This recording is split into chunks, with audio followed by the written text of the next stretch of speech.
बहुत समय पहले की बात है। एक गांव में रहमत नाम का एक गरीब किसान अपनी बेटी सायरा के साथ रहता था। रहमत की जमीन बंजर थी और उसका घर मिट्टी का बना हुआ था। लेकिन उसकी बेटी सायरा बहुत सुंदर, होशियार और नेकदिल थी। रहमत दिन रात मेहनत करता, मगर घर का खर्च चलाना मुश्किल होता।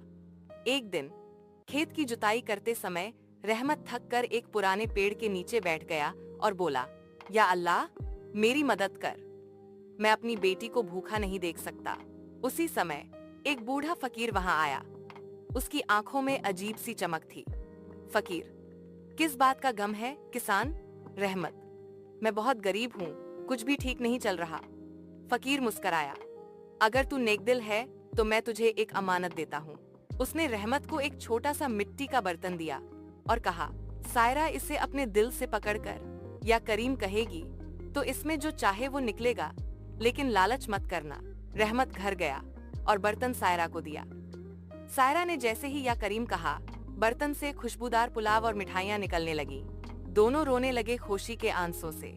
अब हर दिन बर्तन से खाना, कपड़े और जरूरत की चीजें निकलने लगी।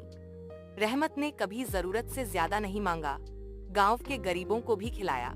लेकिन गांव का सरदार लालची था। जब उसे पता चला तो उसने बर्तन चुराने की कोशिश की।